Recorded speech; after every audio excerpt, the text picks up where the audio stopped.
الحمد لله رب العالمين،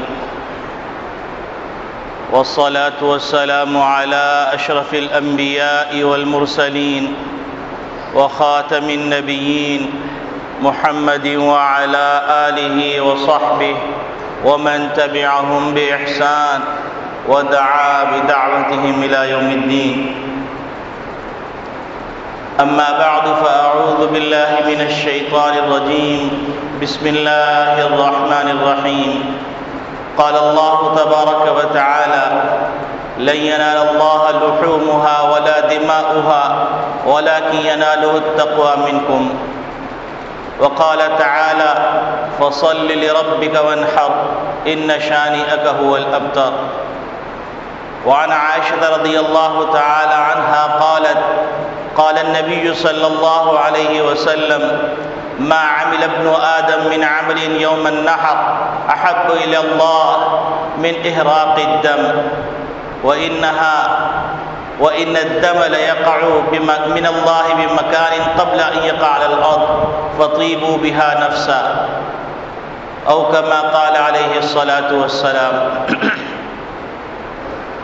میرے محترم بزرگوں، عزیز دوستو، دینی اسلامی بھائیوں، اللہ رب العالمین نے ذی الحجہ کے 10 دنوں کو ایک خاص فضیلت عطا فرمائی، اور اس کی خاص فضیلت کیا تھی اور اس میں کیا کیا کرنے والے کام تھے، گزشتہ جمعے کو اس کے حوالے سے کچھ عرض کیا گیا تھا، اور یہ ارادہ کیا گیا تھا کہ اس جمعے کو انشاءاللہ ذی الحجہ کی 2 خاص عبادتوں میں سے ایک عبادت قربانی کے مسائل بیان کیے جائیں گے، تاکہ امت مسلمہ قربانی کا جو اہم فریضہ ہے اس فریضے کو ادا کرتے ہوئے ان تمام آداب کی رعایت رکھیں جن کی رعایت رکھنا ضروری ہے. ذی الحجہ کو اللہ رب العالمین نے جو فضیلت عطا فرمائی، اس فضیلت میں ایک فضیلت یہ بھی ہے کہ اللہ رب العالمین نے اس میں 2 ایسی عبادتیں رکھی کہ جو ان ایام کے علاوہ باقی ایام میں نہیں کی جاتی. ان میں سے ایک عبادت قربانی کی عبادت ہے اور ایک عبادت حج کی عبادت ہے. اس کے اندر کرنے والے کاموں میں ایک کام عرفہ کا روزہ رکھنا ہے. گزشتہ دنوں مختلف حضرات پوچھتے رہے کہ عرفہ تو آج ہے سعودیہ میں، تو کیا آج کے دن ہم روزہ رکھیں؟ تو یاد رکھیے، جس ملک میں آدمی رہتا ہے اس ملک کی 9 ذی الحجہ کو روزہ رکھا جائے گا، اور اس روزے کی فضیلت یہ ہے کہ 1 سال پہلے اور 1 سال اگلے تمام گناہ معاف کر دیے جائیں گے، اور اگر اس میں استغفار کا اہتمام کیا گیا تو اللہ رب العالمین کبیرہ گناہ کو بھی معاف فرما دیں گے. اب قربانی، یہ قربانی کیا چیز ہے؟ یہ سوال صحابہ اکرام رضوان اللہ اجمعین نے نبی اکرم صلی اللہ علیہ وسلم سے کیا. ما هذه الاضاحی یا رسول اللہ، اے اللہ کے رسول یہ قربانی کیا چیز ہے؟ تو نبی کریم صلی اللہ علیہ وسلم نے ارشاد فرمایا: سنت ابیکم ابراہیم، تمہارے بابا جان حضرت ابراہیم علیہ السلام کی سنت ہے. تو پھر صحابہ اکرام رضوان اللہ اجمعین نے عرض کیا: ما لنا من هذه الاضاحی، ہم کو اس قربانی کے بدلے میں ملے گا کیا؟ تو نبی کریم صلی اللہ علیہ وسلم نے ارشاد فرمایا: بکل شعرۃ حسنہ، ہر بال کے بدلے میں اللہ رب العالمین ایک نیکی عطا فرمائیں گے. تو صحابہ اکرام رضوان اللہ اجمعین نے فوراً سوال کیا، کیونکہ وہ خیر کو جلدی حاصل کرنا چاہتے تھے، اور جب اللہ کی رحمت جوش میں ہوتی ہے تو اس وقت ایسی بات پوچھ لینا جس سے اس رحمت میں توسع پیدا ہو جائے، اس رحمت میں تو طوالت پیدا ہو جائے، تو یہ خیر کی علامت ہوتی ہے. تو تو اس لیے انہوں نے فوراً سوال کیا من الصوف، یہ جو اون ہوتا ہے کیا اس اون کے اندر بھی یہی حکم ہے؟ تو نبی کریم صلی اللہ علیہ وسلم نے فرمایا من الصوف بکل شعرۃ من الصوف حسنہ، کہ اون کے ہر بال کے بدلے میں بھی اللہ رب العالمین ایک نیکی عطا فرمائیں گے۔ ایک اور موقع پر حضرت عائشہ صدیقہ رضی اللہ تعالی عنہ ارشاد فرماتی ہیں کہ نبی کریم صلی اللہ علیہ وسلم نے ارشاد فرمایا ما عمل ابن آدم من عمل یوم النحر احب الی اللہ من احراق الدم، عید کے دن، یوم النحر کے دن اللہ کو کوئی عمل اتنا محبوب نہیں ہے جتنا قربانی کا عمل محبوب ہے۔ اور فرماتی ہیں کہ اللہ رب العالمین اس عمل کو اتنا قبول فرماتے ہیں کہ خون کا پہلا قطرہ زمین سے پہ گرنے سے پہلے اللہ رب العالمین اس کو شرف قبولیت عطا فرما دیتے ہیں۔ اور فرماتے ہیں کہ انہا لتأتی بقرونہا واشعارہا واضلافہا، کہ یہ جانور اپنے بالوں، اپنے کھروں، اپنی سینگوں کے ساتھ آئیں گے اور میزان عمل میں تول لیے جائیں گے۔ اور ایک روایت میں نبی کریم صلی اللہ علیہ وسلم نے فرمایا کہ اس کے وزن کو 70 گنا بڑھا دیا جائے گا۔ اور ایک اور موقع پر نبی اکرم صلی اللہ علیہ وسلم نے ارشاد فرمایا یا فاطمہ قومی واشہدی اضحیتک، اے فاطمہ کھڑی ہو جاؤ اور اپنی قربانی کے موقع پر قربانی کے سامنے حاضر رہو۔ کیوں؟ اس لیے کہ خون کا پہلا قطرہ گرنے سے پہلے اللہ رب العالمین اس کو شرف قبولیت عطا فرما دیتے ہیں، اور اللہ رب العالمین ان جانوروں کو حاضر فرمائیں گے اپنی سینگوں کے ساتھ، اپنے کھروں کے ساتھ، اپنے بالوں کے ساتھ، اور اس کو میزان عمل میں رکھ کر اس کے وزن کو 70 گنا بڑھا دیں گے۔ تو یہ تمام روایات اس بات پر دلالت کرتی ہیں کہ قربانی یہ کوئی خون کا ضیاع نہیں ہے، قربانی یہ مال کا ضیاع نہیں ہے، قربانی دہشت گردی نہیں ہے۔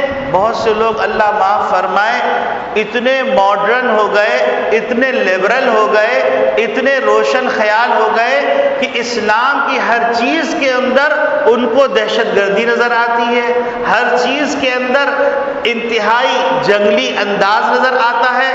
وہ انداز جو ڈسکو ڈانس کرتے ہوئے انسان اپنے کپڑوں سے عریان ہو جاتا ہے، ہوش اڑا دیتا ہے، اس وقت ان کو دہشت گردی، اس وقت ان کو تخریب کاری، اس وقت ان کو جنگلی پن نہیں لگتا، وہ کہتے ہیں بہت اچھا فن کا مظاہرہ ہو رہا ہے۔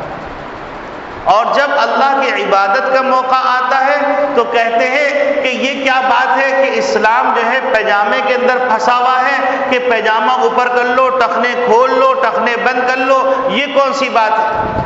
جب اسلام نے کہا ٹخنے کھولو تو اس وقت کہا گیا کہ یہ بالکل فرسودہ بات ہے، لیکن اگر کسی اداکارہ نے اپنے پنڈلیاں کھول دی تو اب ساری عورتیں پنڈلیاں کھول کے چل رہی ہیں اور مرد اپنے ٹخنے بند کر کے چل رہے ہیں، اور یہ فیشن ہو گیا۔ اور جب کسی انگریز نے برمودا پہن لیا تو اب سب برمودا پہن کے پھر رہے ہیں کہ اس میں آدمی اپنے آپ کو بڑا ایزی فیل کرتا ہے۔ تو اب ٹخنے بھی کھول دیے، پنڈلیاں بھی کھول دی تو کوئی حرج کی بات نہیں ہے۔ تو میرے عزیز دوستو بھائیو، انسانی افکار کا ارتقاء جہاں جا کر قیامت کے دن پہنچے گا، اسلام اس سے 1400 سال آگے، اور اسلام جن باتوں کا حکم دیتا ہے سر پھوڑ کر ان باتوں کو تسلیم کر لیا جائے یا ان باتوں کو پہلے حلے میں قبول کر لیا جائے۔ پہلی دفعہ کے اندر اللہ رب العالمین نے حکم دیا، مان لیا۔ اب ایک آدمی وضو کر رہا ہے اس لیے کہ نبی کریم صلی اللہ علیہ وسلم کا حکم ہے، تو اس کا وضو کرنا باعث اجر و ثواب ہے۔ اور اگر ایک آدمی وضو اس لیے کر رہا ہے کہ سائنس نے اس کی فضیلت ثابت کر دی کہ مسح کرنے سے فلاں جراثیم مر جاتے ہیں، پاؤں دھونے سے فلاں جراثیم مر جاتے ہیں، دماغ کو تسکین پہنچتی ہے، اور مسواک کرنے سے یہ فائدہ پہنچتا ہے، ناک میں پانی ڈالنے سے یہ جراثیم مر جاتے ہیں، اور انسان کو سائنس کی شکایت نہیں ہوتی، اور منہ دھونے سے انسان فریش رہتا ہے، 5 ٹائم منہ دھونے سے یہ فائدہ ہوتا ہے۔ اب کہہ رہے ہیں واقعی اسلام بہت پیارا ہے، تو پھر ثواب کی امید نہیں رکھی جائے، پھر انگریز سے ثواب لیا جائے۔ تو اسی طریقے سے یہ قربانی ہے، اس قربانی کو لوگ کہتے ہیں فضول بات ہے۔ بھائی بات یہ ہے کہ اسلام کا جو حکم جس طرح اللہ رب العالمین نے دیا ہے اس طرح پورا کرنا چاہیے۔ باقی اس موقع پر ان تفصیلات میں جاننا کہ اس کی سائنسی وجہ کیا ہے، اس کی وہ وجہ کیا ہے، اس سے آپ کو صرف ذہنی لذت ملے گی لیکن آپ کے عمل میں کوئی اضافہ نہیں ہوگا، تو اس لیے اس بات کو یہیں پر روک کے آگے چلتے ہیں۔ اب قربانی کس پر واجب ہے؟ تو قربانی کے حوالے سے آزاد، صاحب نصاب، عاقل بالغ، اس کے اوپر قربانی واجب ہے۔ صاحب نصاب کا جب لفظ بولا جاتا ہے تو اس وقت انسان کے دماغ میں یہ بات آتی ہے کہ 52.5 تولہ چاندی پورا سال موجود رہے تو اس کے اوپر قربانی واجب ہے۔ لیکن یاد رکھیے گا قربانی کے باب میں اور صدقہ فطر کے باب کے اندر صاحب نصاب سے مراد وہ صاحب نصاب ہے کہ جب قربانی کا زمانہ آ رہا ہے، جب صدقہ فطر کا زمانہ آ رہا ہے، اس وقت اس کے پاس ضروریات زندگی سے زائد 52.5 تولہ چاندی کے بقدر پیسہ یا 52.5 تولہ چاندی یا سامان موجود ہے۔ یہ صاحب نصاب ہے۔ گویا کہ قربانی کے صاحب نصاب کے اوپر سال گزرنا ضروری نہیں ہے، صدقہ فطر کے صاحب نصاب پر سال گزرنا ضروری نہیں ہے۔ جس آدمی پر زکوٰۃ واجب نہیں ہے لوگ سمجھتے ہیں کہ اس پہ قربانی واجب نہیں ہے، اور جس پر زکوٰۃ واجب ہے اس پہ قربانی واجب ہے۔ یہ تصور غلط ہے۔ جس آدمی پہ زکوٰۃ واجب نہیں تو اس لیے واجب نہیں کہ اس کے پاس نصاب کے بقدر پورا سال کے شروع اور سال کے آخر میں نصاب موجود نہیں تھا۔ لیکن جو آدمی قربانی کے ایام کے اندر صاحب نصاب ہو گیا تو وہ صاحب نصاب ہے۔ ایک فرق تو اس کے نصاب میں اور اس کے نصاب میں یہ، اور دوسرا فرق یہ ہے کہ زکوٰۃ کے باب کے اندر استعمال کی چیزوں کو شمار نہیں کیا جاتا، لیکن صدقہ فطر کے باب کے اندر اور قربانی کے باب کے اندر ہر آدمی جس کے پاس ایک گاڑی استعمال کے لیے، ایک گاڑی بغیر استعمال کے وہ خاص موقع پہ استعمال کرتا ہے تو اس کو شمار کر لیا جائے گا۔ ایک آدمی کے پاس ایک سائیکل ہے اور ایک سائیکل ایسے کھڑی بھی ہے، ایک اسپورٹ سائیکل ہے جو شام کو چلاتے ہیں اور ایک سائیکل جنرل استعمال کے لیے ہے، تو اس سائیکل کو بھی شمار کیا جائے گا جو خاص موقع پہ استعمال کی جاتی ہے۔ ایک آدمی کے پاس موٹر سائیکل ہے اور ایک موٹر سائیکل عام استعمال کے لیے، ایک موٹر سائیکل خاص استعمال کے لیے، تو اس موٹر سائیکل کو بھی شمار کیا جائے۔ ایک آدمی کے پاس ایک جوڑا ایسا ہے جو روزمرہ استعمال میں استعمال کرتا ہے، اور ایک جوڑا یا 4-5 جوڑے ایسے ہیں جو جوڑے اس نے رکھے ہوئے خاص موقع پہ، ان کی بھی قیمت شمار کی جائے گی۔ اسی طریقے سے آدمی کے پاس ڈنر سیٹ، ایک ڈنر سیٹ وہ ہے جو کہ روزمرہ استعمال کر رہا ہے، ایک ڈنر سیٹ وہ ہے جو شوکیس میں سجا کے رکھا ہے، ایک ٹی سیٹ ایسا ہے جو شوکیس میں سجا کے رکھا ہے، ایک واٹر سیٹ ایسا ہے جو شوکیس میں سجا کے رکھا ہے۔ وہ تمام کے تمام اس کے اندر شمار کیے جائیں گے، ان کی مالیت شمار کی جائے گی، اور مالیت شمار کرنے کے بعد 52.5 تولہ چاندی کے بقدر، آج کل میرے خیال سے چاندی 800 روپے کی ہوگی یا 750 روپے کی ہو، اس حساب سے 52.5 تولہ کا حساب لگا لیجئے، تو بہت سارے لوگوں پر قربانی واجب ہو جائے گی۔ اور قربانی کے سلسلے میں یہ بات سمجھ لیجئے کہ اللہ رب العالمین کے نزدیک اس دن جو قربانی کا دن ہے، اس دن قربانی کے عمل سے زیادہ کوئی عمل محبوب نہیں۔ اور نبی کریم صلی اللہ علیہ وسلم نے فرمایا من وجد ساعة لأن يضحي فلم يضحي فلا يقربن مصلانا، کہ جس آدمی کے پاس قربانی کرنے کی گنجائش تھی لیکن اس نے قربانی نہیں کی تو وہ ہماری عیدگاہ آئے ہی نہیں۔ یہ اتنا سخت معاملہ ہے، تو لہذا ہر چیز کو مذاق نہیں سمجھنا چاہیے، قربانی کرنی چاہیے۔ اب قربانی تو ہو گئی فرد پر واجب، اب کیا قربانی بیوی کی طرف سے شوہر کرے گا، بالغ اولاد کی طرف سے شوہر کرے گا، یا جو ہے باپ کرے گا، یا جو ہے ہر ایک کو اپنی اپنی کرنی ہے؟ تو اس سلسلے میں بنیادی بات سمجھ لیجئے، آدمی جو صاحب نصاب ہے اس پر اپنی قربانی واجب ہے، وہ قربانی کرنا اس کی ذمہ داری ہے۔ اب اگر وہ اپنے بالغ اولاد کی طرف سے کر رہا ہے، اپنی بیوی کی طرف سے کر رہا ہے، اپنی بیٹی کی طرف سے کر رہا ہے، تو وہ ان سے اجازت لے لے، وہ ان کو وکیل بنا دیں، وکیل بنانے کے بعد وہ کرتا ہے تو ان کی طرف سے قربانی ادا ہو جائے گی، ورنہ بالغ اولاد کے اوپر اپنی قربانی کرنا خود واجب ہے۔ اس کے بعد اگر کسی آدمی نے بغیر اجازت کے قربانی کسی کی طرف سے کر دی تو یہ مسئلہ سمجھ لیجیے گا بڑا عجیب مسئلہ ہے کہ کسی کی قربانی نہیں ہوگی۔ اب لوگ جو اجازت لیتے نہیں ہیں اور اس کو ضروری سمجھتے نہیں ہیں، بس نیت کر لی میں ان کی طرف سے کر رہا ہوں، نہ ان کو بتایا نہ ان سے اجازت لی اور قربانی کر دی، سب کی قربانی نہیں۔ اسی طریقے سے قربانی کے مسائل کے اندر ایک نازک مسئلہ یہ ہے کہ اگر کسی فرد کا حصہ 7ویں حصے سے کم ہوا تو سب کی قربانی نہیں ہوگی، یعنی اس نے جو پیسہ ملایا ہے اس کا پیسہ 7ویں حصے سے کم بن رہا ہے تو کسی کی قربانی نہیں ہوگی۔ اسی طریقے سے کسی نے اگر نیت کر لی گوشت کھانے کی تو کسی کی قربانی نہیں ہوگی۔ اسی طریقے سے کسی کا مال حرام کا ہے، وہ حرام مال والا قربانی میں شریک ہو گیا، کسی کی قربانی نہیں ہوگی۔ تو لہذا یہ نازک مسئلہ ہے، اس مسئلے کو اچھی طرح ذہن نشین کر لیجئے اور قربانی کے اندر اس کا اہتمام کیجئے۔ یہ تو ہو گیا قربانی کے واجب ہونے کا مسئلہ۔ اب سوال یہ پیدا ہوتا ہے کہ قربانی کب کی جائے گی؟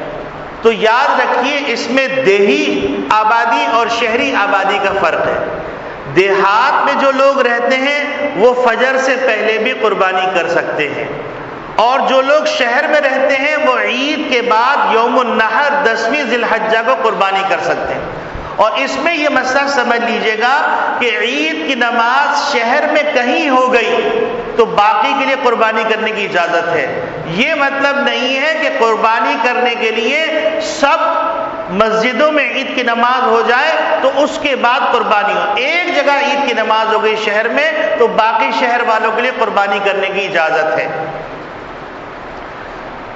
اور یہ دن کون کون سے ہیں؟ 10ویں ذی الحجہ، 11ویں ذی الحجہ اور 12ویں ذی الحجہ کی مغرب تک۔ اور بہتر یہ ہے کہ قربانی دن میں کی جائے، رات میں نہ کی جائے۔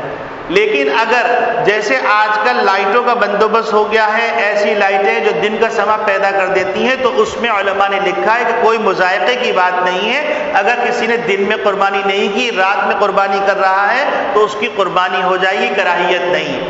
رات میں منع اس لیے کیا گیا ہے کہ بعض دفعہ اس کی رگ نہیں کٹتی جانور کی، جس کی وجہ سے جانور کی جان نکلنے میں تکلیف ہوتی ہے، اندھیرے کی وجہ سے اندازہ نہیں ہو پاتا کہ کتنی رگیں کٹی ہیں، اس لیے کراہیت تھی۔ لیکن اب چونکہ لائٹوں کا انتظام ہے تو اب اگر کوئی رات میں کرتا ہے تو قربانی کر سکتا ہے۔ اسی طریقے سے اگر کوئی شخص اپنی قربانی کا جانور دیہات میں بھیج دیتا ہے تو وہ شہر کے اندر اگرچہ عید کی نماز اس نے نہیں پڑھی، لیکن دیہات والے وہ اپنی فجر سے پہلے قربانی کر رہے ہیں، قربانی کرنے کے بعد اس کا گوشت شہر بھیج رہے ہیں تو ان کو گوشت کھانے کی اجازت ہوگی۔ یہ نہیں ہوگا کہ چونکہ آپ نے عید کی نماز نہیں پڑھی تھی، گاؤں میں پہلے کاٹ لیا گیا لہذا آپ کے لیے قربانی جائز نہیں ہوگی، یہ مسئلہ نہیں ہے، بلکہ وہ قربانی کا جانور کا گوشت آپ کھا سکتے ہیں۔ اس کے بعد اگر کسی آدمی نے جانور خرید لیا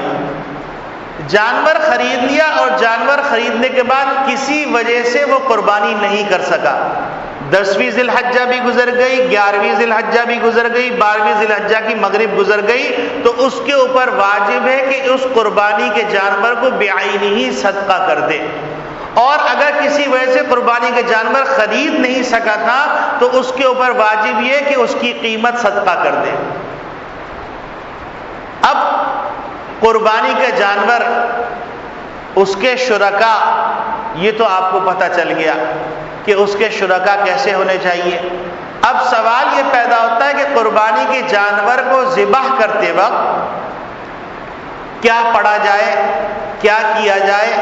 تو یاد رکھیے قربانی کے جانور کے اندر نیت کرنے کے لیے الفاظ منہ سے ادا کرنے کی ضرورت نہیں، دل میں نیت کر لی تو وہ نیت کافی ہو جائے گی۔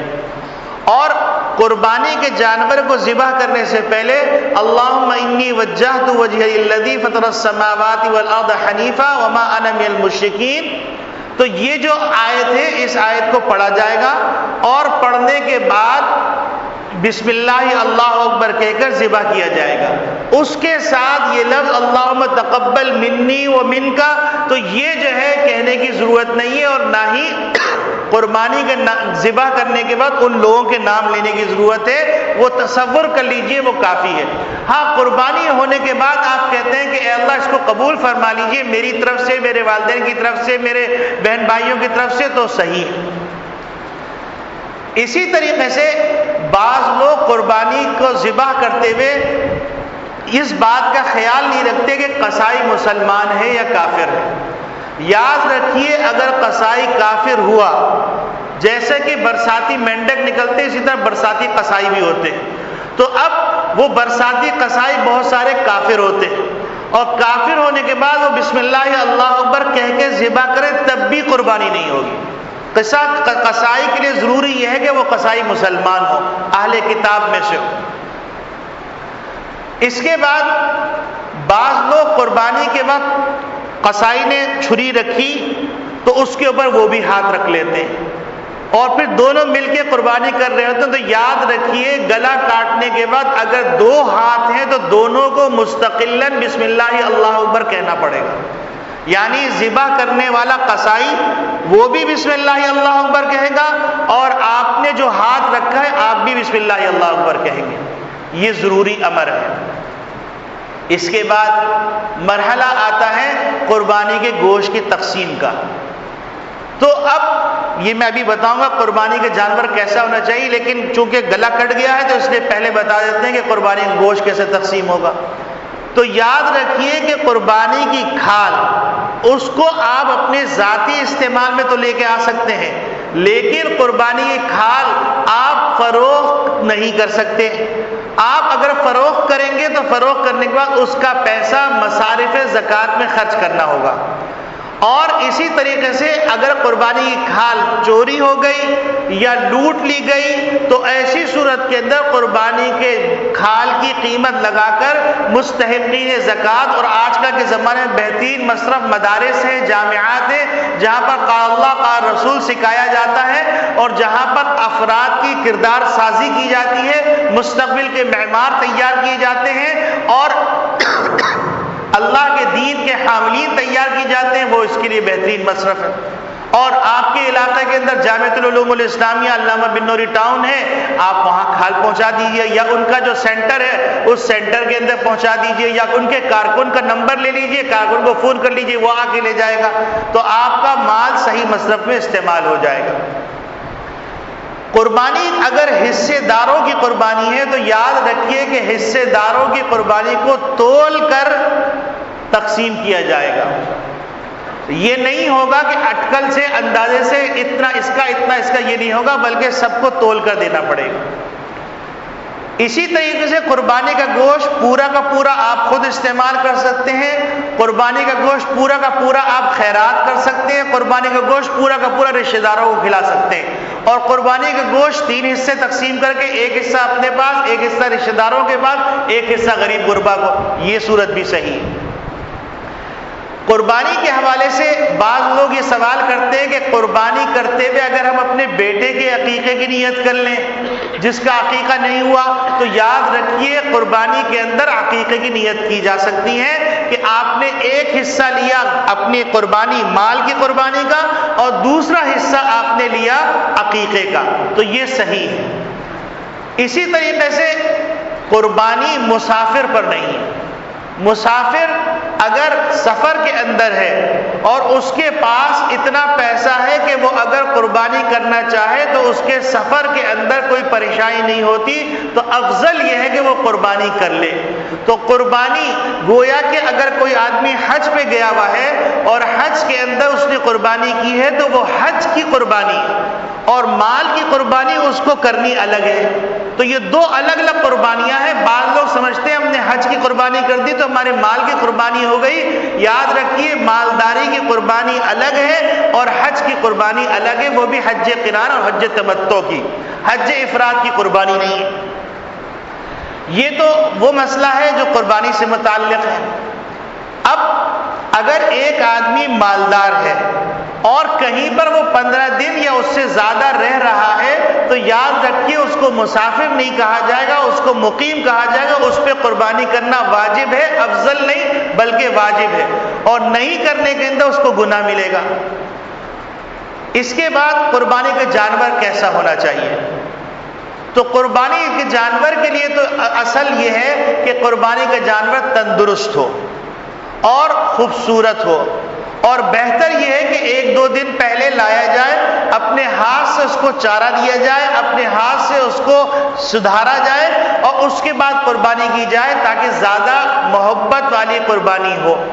اور قربانی کے حوالے سے نبی کریم صلی اللہ علیہ وسلم نے ایک خاص جملہ فرمایا ہے، فرمایا فَقِیمُوا بِهَا، اس کو خوش دلی سے کرو. لوگ عام طور پر مہنگائی بڑھ گئی ہے تو مہنگائی بڑھنے کی وجہ سے لوگ یہ کہنے لگے کیا مصیبت ہے یار. تو یہ یاد رکھیے یہ اللہ کو یہ بات پسند نہیں ہے. دیا ہوا پیسہ اللہ کا ہے اور پیسہ وہی ہے جو آپ نے خود استعمال کر لیا یا اپنے لیے آخرت میں بھیج دیا. باقی جو پیسہ ہے وہ آپ کو صرف دل بہلانے کے لیے، وہ آپ کے ورثہ کا پیسہ ہے. تو یہ نہیں کرنا چاہیے کہ قربانی کرتے ہوئے آدمی جھنجھلاہٹ کا شکار ہو، بوجھ کا شکار ہو. نبی کریم صلی اللہ علیہ وسلم سے خاص طور سے یہ جملہ فرمایا فَقِیمُوا بِهَا، خوش دلی سے قربانی کرو اور یہ تمہارے نام اعمال میں تلے گا. تو اس کی کوشش کرنی چاہیے. اب قربانی کے جانور خوبصورت ہو، فربا ہو، اور قربانی کے جانور خصی ہو تو بہتر ہے. بعض لوگوں کو یہ مغالطہ ہوتا ہے، کہتے ہیں کہ خصی ہونا عیب ہے، خصی ہونا عیب ہے لہذا یہ خصی جانور نہیں کرنا چاہیے، آنڈو جانور کرنا چاہیے. تو یاد رکھیے کہ جن لوگوں کو یہ غلط فہمی ہے یا کسی نے غلط فہمی پیدا کر دی ہے تو حدیث میں پوری صراحت کے ساتھ موجود ہے کہ آپ صلی اللہ علیہ وسلم نے آپ صلی اللہ علیہ وسلم نے ذبح فرمایا کبشین املحین، 2 دمبوں کو ذبح کروایا اور دونوں دمبے خصی تھے. تو لوگ کہتے ہیں اس کی دلیل کیا ہے؟ تو دلیل یہ ہے کہ آپ صلی اللہ علیہ وسلم نے 2 دمبے قربان فرمائے اور 2 دمبے دونوں کے دونوں خصی تھے. تو لہذا چونکہ قربانی کے اندر مقصود فرب ہی ہے اور جو خصی ہوتا ہے اس کا گوشت اچھا ہوتا ہے، بغیر بدبو کے ہوتا ہے، اور جو خصی نہیں ہوتا اس کا گوشت بدبودار ہوتا ہے اور بہت سارے مسائل کا شکار ہوتا ہے. تو لہذا یہ غلط فہمی میں مت پڑیے گا کہ خصی جانور کا قربانی ہوتی ہے یہ عیب ہے. یہ عیب نہیں ہے، اس کے اندر مطلوب اور مقصود ہے. کیونکہ قربانی کے جانور سے نسل افزائش نہیں کی جاتی، قربانی کے جانور سے گوشت حاصل کیا جاتا ہے. تو گوشت حاصل کرنے میں جو چیز معاون ہوگی وہ اس کا حسن ہوگا، وہ اس کی برائی نہیں ہوگی. جیسے بعض لوگ کہتے ہیں کہ عورت ٹیڑھی پسلی سے پیدا کی گئی یہ عیب ہے، حالانکہ نبی کریم صلی اللہ علیہ وسلم نے عیب بیان نہیں کیا بلکہ خوبصورتی بیان کی ہے. اگر آپ پسلی کو دیکھیے، پسلی بالکل سیدھی ہو جائے تو عیبدار لگے گی، لیکن پسلی اگر خم والی ہوگی تو خوبصورت لگے گی. تو آپ صلی اللہ علیہ وسلم نے عورت کو اگر ٹیڑھی پسلی سے پیدا کرنے کا فرمایا تو اس کا عیب بیان نہیں کیا، اس کی خوبصورتی بیان کی ہے اور اس کے استعمال کرنے کا طریقہ بتلایا ہے کہ دیکھو یہ پسلی اگر تم اس کو اسی طرح رکھو گے تو یہ تمہاری محافظ ہے، تمہاری راحت کا ذریعہ ہے، تمہارے لیے سکون کا ذریعہ ہے، اور اگر تم اس کو سیدھا کرنے کی کوشش کرو گے تو تمہیں بھوک جائے گی اور تمہاری تکلیف کا باعث بنے گی. تو یہ اسلام کی اصطلاحات کو سمجھنے کے لیے بھی دماغ چاہیے. یہ ہو گئی بات. اب بعض لوگ سوال کرتے ہیں کہ قربانی کے جانور کی بیل ہے، گائے ہے، اس کی سینگیں رندہ کر دی جاتی ہیں، وہ خوبصورت لگتی ہیں. تو یاد رکھیے اگر سینگوں کو داغا گیا اور ابتدا کے اندر ہی سینگیں بڑھنے سے روک دی گئیں تو یہ عیب نہیں ہے، یہ ان کی خوبصورتی میں شمار ہوگا، اس کی قربانی کر سکتے ہیں. اسی طریقے سے اگر سینگ ٹوٹی ہوئی ہے لیکن اس طرح ٹوٹی ہوئی نہیں ہے کہ جس کے نتیجے کے اندر اس کا دماغ خراب ہو گیا ہو تو ایسی سینگ ٹوٹی ہوئے جانور کی قربانی درست ہے. صرف سینگ ٹوٹنے کی وجہ سے قربانی ناجائز نہیں ہوگی، نادرست نہیں ہوگی، صحیح نہیں ہوگی، بلکہ وہ درست ہے۔ ہاں البتہ سینگ اگر ایسی ٹوٹ گئی کہ اس کا دماغ متاثر ہو گیا تو پھر درست نہیں۔ قربانی کے جانور کی آنکھیں صحیح ہونی چاہیے، لیکن اگر 1/3 آنکھ خراب ہو گئی، 1/3 کان خراب ہو گیا، تو 1/3 دم خراب ہو گئی، تو اس صورت کے یعنی کٹ گئی، تو اس صورت کے اندر یہ عیب ہے اور اس کی قربانی درست نہیں ہوگی۔ اسی طریقے سے قربانی کا جانور خارج زدہ ہے، تو اگر خارج زدہ ہے لیکن اس کی صحت میں کوئی اثر نہیں پڑا تو قربانی کر سکتے ہیں، اور اگر خارج زدہ اس طرح ہے کہ اس کی صحت پہ اثر پڑا ہے اور اس کے بالکل ہڈی ڈھانچہ ہو گیا ہے، تو ایسی صورت میں اس کی قربانی نہیں کی جائے گی بلکہ دوسرے جانور کی قربانی کی جائے گی۔ اسی طریقے سے اگر کوئی آدمی گائے لے کے آیا، گائے کا ایک حصہ تن کا ہے ایک حصہ نہیں، یہ عیب ہے، قربانی درست نہیں ہوگی۔ اسی طریقے سے قربانی کے جانور کا دودھ استعمال کرنا درست نہیں ہے۔ قربانی کے جانور کا اگر کسی نے دودھ نکالا ہے تو اس کو صدقہ کرنا ضروری۔ اسی طریقے سے گابن جانور کی قربانی اگر کر دی گئی، بعد میں معلوم ہوا کہ گابن ہے، تو ایسی صورت کے اندر جو جانور اس کا بچہ نکلا ہے، بچہ اگر زندہ ہے تو اس کے اوپر چھری پھیر کر گوشت تقسیم کر دیا جائے، اور اگر زندہ بچہ نہیں نکلا ہے، مردہ بچہ ہے، تو بھی قربانی ہو جائے گی۔ اسی طریقے سے بعض دفعہ قربانی کے جانور کو گاڑی میں چڑھاتے ہوئے یا اتارتے ہوئے چوٹ لگ جاتی ہے اور کسی کا پاؤں زخمی ہو جاتا ہے، اگر وہ چاروں پاؤں استعمال کر رہی ہے تو ایسی صورت کے اندر قربانی کی گائے قربان کی جا سکتی ہے، لیکن اگر 4 پاؤں میں سے 1 پاؤں ایسا ہے کہ وہ زمین پہ ٹکا ہی نہیں سکتی تو اس صورت کے اندر قربانی درست نہیں ہوگی۔ ہاں البتہ اگر گراتے ہوئے قربانی کے جانور گر رہا تھا اس وقت ٹوٹ گئی تو اس وقت قربانی کر دیجئے، لیکن گرانے میں اہتمام کیجئے کہ جانور کو تکلیف نہ ہو۔ اور قربانی کے جانور کو ذبح کرنے سے پہلے مسنون یہ ہے کہ کچھ کھلا پلا دیا جائے، اس کے سامنے چارہ رکھ دیا جائے، پانی رکھ دیا جائے، اس کے بعد اس کی قربانی کا عمل کیا جائے۔ اور قربانی کے عمل کے اندر مسنون یہ ہے، مستحب یہ ہے کہ آدمی خود قربانی کرے، بشرطے کہ کر سکتا ہے خود ذبح کرے۔ اگر خود ذبح نہیں کر سکتا تو جو ذبح کر رہا ہے اس سے کہیں کہ چھری اپنی اس قدر تیز کر لو کہ اس کو کم سے کم تکلیف ہو۔ اور یہ بات مکروہ ہے کہ قربانی کے جانور کی پوری گردن ایک ہی دفعہ میں علیحدہ کر دی جائے، بلکہ قربانی کے جانور کی رگیں کاٹ کے چھوڑ دیے جائے تاکہ وہ قربانی کے جانور ٹھنڈا ہو جائے، اس کے بعد اس کے باقی عمل کو دہرایا جائے۔ اسی طریقے سے قربانی کے جانور میں بعض دفعہ ایسا ہوتا ہے کہ قربانی کے جانور خریدا اور وہ جانور غائب ہو گیا، بھاگ گیا۔ اب اس کے بعد قربانی کے جانور لانے والا یا تو امیر ہے یا غریب ہے۔ اگر لانے والا امیر ہے تو وہ دوسرا جانور لے کے آئے گا، اور پھر اس کے بعد اگر اس کو پہلا جانور مل گیا تو امیر آدمی کو یہ حق حاصل ہے کہ وہ اس جانور کو قربانی کرنا چاہے تو اس کو کر دے، اس جانور کو قربانی کرنا چاہے تو اس جانور کو قربان کر دے۔ لیکن اگر غریب آدمی ہے تو اس کے اوپر دوسرا جانور لانا واجب نہیں ہے، لیکن اس کے باوجود اگر وہ دوسرا جانور لے کے آ جاتا ہے اور پھر وہ جانور مل جاتا ہے تو اس کے اوپر واجب ہے کہ دونوں جانور قربان کرے۔ بعض لوگوں کو یہ اشکال ہوتا ہے کہ امیر کے لیے تو یہ فیسلٹی ہے اور غریب کو مارا جا رہا ہے، تو یاد رکھیے کہ غریب کے اوپر قربانی تھی نہیں، اس نے جب جانور خریدا تو خود اس نے اپنے اوپر قربانی واجب کی، اور قربانی واجب کرنے کے نتیجے میں اس کا جانور متعین ہو چکا ہے۔ اس کے بعد قربانی نہیں تھی جانور غائب ہونے کے بعد، لیکن پھر جانور لے کے آ گیا تو اس کے نتیجے میں اس کے اوپر قربانی واجب ہو گئی اور یہ جانور متعین ہو گیا۔ تو دونوں جانور چونکہ متعین ہے قربانی کے لیے، اس لیے اس نے خود اپنے اوپر یہ لازم کیا تھا، تو دونوں جانور کو ذبح کرنا ہوگا۔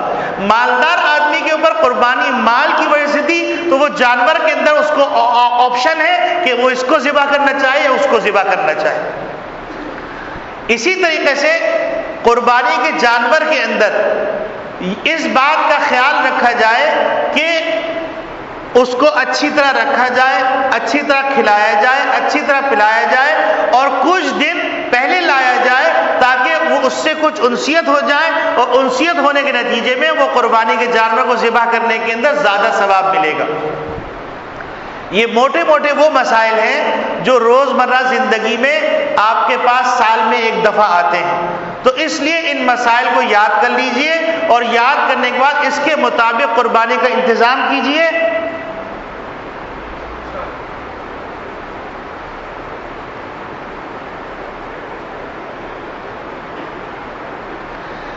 جن لوگوں کے پاس 10-15 ہزار روپے قرضہ ہے، ان کے پاس گاڑیاں ہیں، ماہانہ 50-60 ہزار روپے اخراجات کرتے ہیں لیکن قرضہ ادا نہیں کرتے اور قربانیاں بھی کر رہے ہیں، یاد رکھیے کہ قربانی یہ اللہ کا ایک حکم ہے مال کی وجہ سے، اور لوگوں کے اوپر جو انہوں نے ظلم کیا ہوا ہے، کسی کا مال کھا لیا ہے، کسی کا پیسہ کھا لیا ہے، تو ان لوگوں کو اس کی ادائیگی کا اہتمام کرنا چاہیے، کیونکہ اللہ رب العالمین اپنے جو حق ہیں ان کو تو معاف فرما دیں گے، لیکن جو بندے کے حق ہیں اللہ تعالیٰ اس وقت تک معاف نہیں فرمائیں گے جب تک کہ بندہ معاف نہ کر دے، تو لہذا ان کو چاہیے وہ بندوں کے حق ادا کر دے۔ اسی طریقے سے بہت سے لوگ اللہ رب العالمین ان کو توفیق عطا فرماتے ہیں تو وہ حضور اکرم صلی اللہ علیہ وسلم کی طرف سے قربانی کرتے ہیں، تو حضور اکرم صلی اللہ علیہ وسلم کی طرف سے قربانی کرنا اچھی بات ہے اور اس کا ثواب ملے گا۔ ایک دفعہ حضرت علی المرتضیٰ رضی اللہ تعالیٰ عنہ کو دیکھا، آپ صلی اللہ علیہ وسلم کے وصال کے بعد 2 دمبے قربان کر رہے ہیں، تو سوال کرنے والے نے سوال کہ یہ 2 دمبے کیوں قربان کر رہے ہیں آپ؟ تو انہوں نے کہا ایک دمبا میری طرف سے اور ایک دمبا آقا نامدار سرور کونین صلی اللہ علیہ وسلم کی طرف سے، آپ صلی اللہ علیہ وسلم نے مجھے وصیت فرمائی تھی۔ تو معلوم یہ ہوا کہ یہ صحابہ میں معمول رہا ہے کہ آپ صلی اللہ علیہ وسلم کی طرف سے قربانی کیا کرتے تھے، تو اگر کوئی توفیق ہے، استطاعت ہے، تو اس کو چاہیے کہ وہ قربانی کرے۔